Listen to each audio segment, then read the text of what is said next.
good morning. Thank you. Supposed to be magtatanong si Kuya Junardo, so wala pa siya dyan ng CR yata. Si Don Sermino na lang muna. Ay, okay. Eto na. Dito na lang. Nakakatawa ka more din. Yan.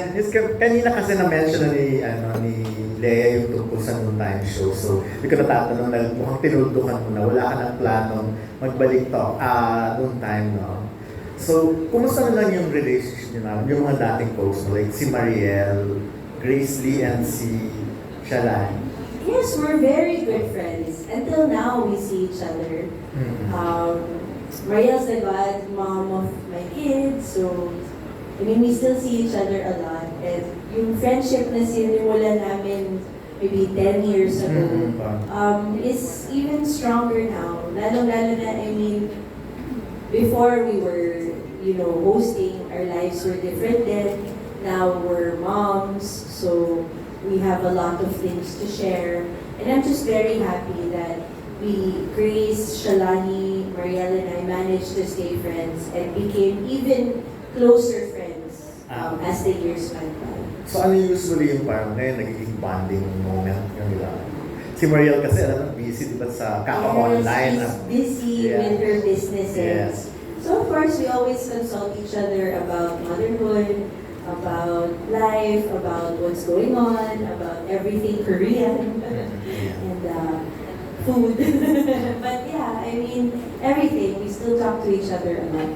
Okay. So wala na talagang pwedeng makapagpabalik sa'yo sa TV, sa noon time show, or even talk show, wala. Tinundukan mo na ba talaga? Well, especially now na may collaboration naman between all never say never. Okay, so may chance pa rin. Oo. Hindi na talaga ako marunong umarte or kumanta or sumayaw. Hosting na.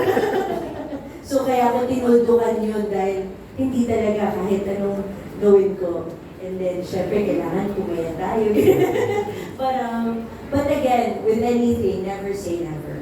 So last na lang, gaano ka excited sa collaboration na nangyayari sa TV ngayon?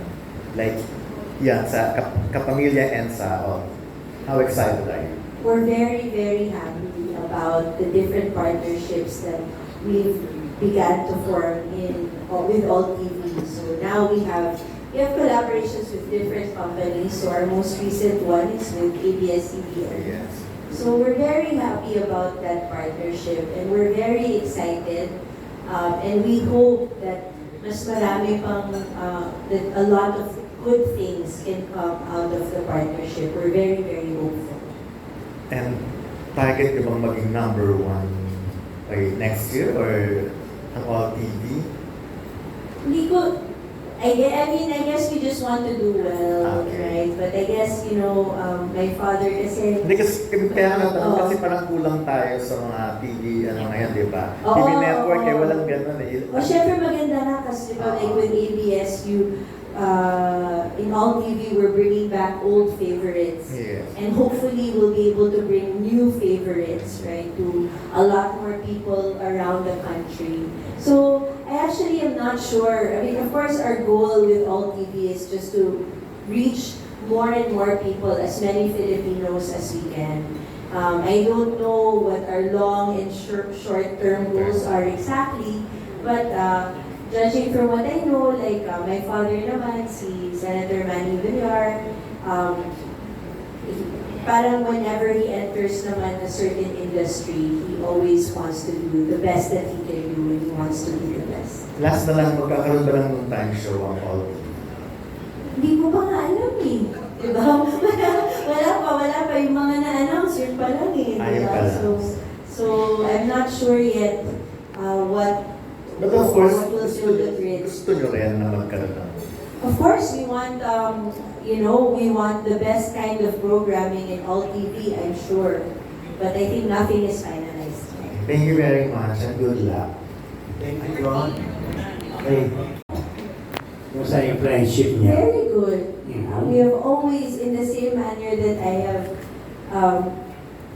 have stayed friends with our co-hosts, and they're some of my most cherished people in my life. Ang pinaka doon si Willie, right? So, we have a very good relationship. He's very close to not just me, but to the whole family.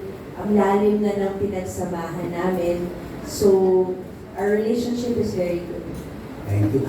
Any plans of producing movies?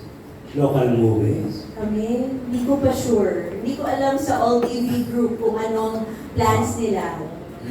But I guess never say never, but I'm not sure.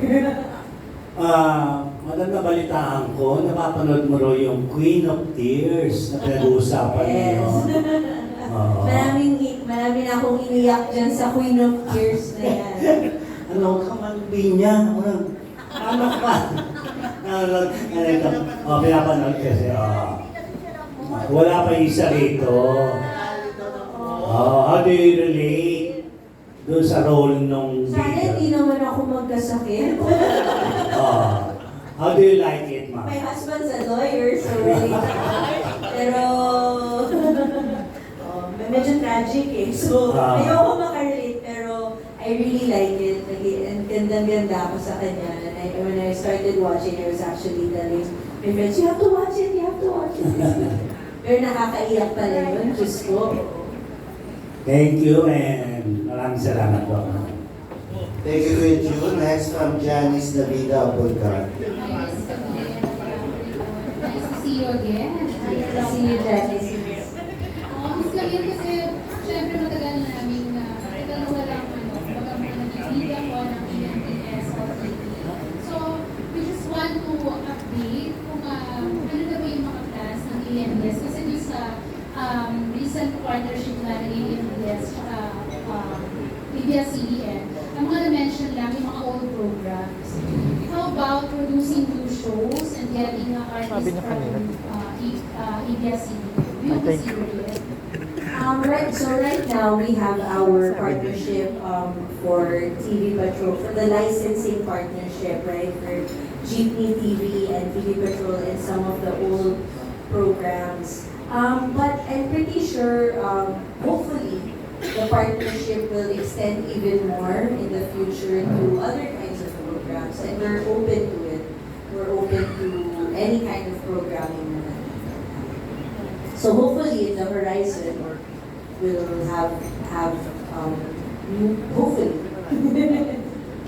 So maraming balik plan. Oo, marami pa namang plano. Siyempre yung yung mga announcement natin, that's just the first of what's to come and what has been established. But we're hoping that we will be able to grow the partnership. And of course, we're also open to all content providers. We're also open to just finding the best kind of programming for all TV, I think. So whatever we announce, I'm certain that it's just the beginning and that there's more to come. And syempre, mas madali na yung pagkuha ng mga talents for ABS-CBN since may partnership na. Sana naman. Yung second question ko, na-mention din Next second. And kahapon na, syempre, pumirma na siya ng contract. So, parang clarify lang din kami kasi when the decision was made na umalis si Kuya Will sa All TV, marami ang nagtaka. Bakit nagawa niya iwan ng All TV after leaving Jeremy 7 for second month? So, para lang malinaw, ano ba yung naging reason bakit hindi na natuloy yung show niya with All TV? Actually, I don't think there's any finality in terms of our working relationship with Willie, right? I don't think people left or anything like that. But all I can say, at whatever point people are, whatever they do, we're very, very happy for Willie. But he always has a home with us, and he's a very, very good friend. So parang we're just very happy about all the things that are going on in his life, right? As to what happened and stuff like that, I'm not quite sure, but we're still good friends, and we I think, and there's still possibilities of working together. I mean, there's no hindi naman yun yung parang hindi na mag-work together, anything like that. So we're very, very open, and he's a very, very good friend, and we look forward to working together naman. Yes, na lang, okay lang. Pero about naman kay Tony Gonzaga, kasi may mga, as early as now, parang may mga nagtatanong kung napapanood ba sa OTT? Ano ba? I'm actually not sure, baka we have to ask the OT. I'm not sure about the programming with that. I was just told about yung sa TV Patrol na live. So, but again, we have a good working relationship with everyone. Sige naman, ako sa kanya. I think it's still, I'm not sure. We have to ask the all TV people because I'm not sure what the program grid now is. Ang alam ko lang is TV Patrol and alam ko lang may partnership. Pero I think everything is just the same as it was before. Sa mga TV shows. Is it a higher position or tuloy pa rin ba sa Kongreso? Paano po? Actually, I have one more term in Congress. So, I mean, never say never, but at this point, hindi pa ako sure. Yung mga patard ko sa probinsya, sa stage brother. No, I'm just, I mean, at this point, I'm not sure yet, but of course, we leave all our options open. I do have one more term in Congress. Yeah. So sa October na lang. Pang national na ba? Ayan. Okay, before we proceed to our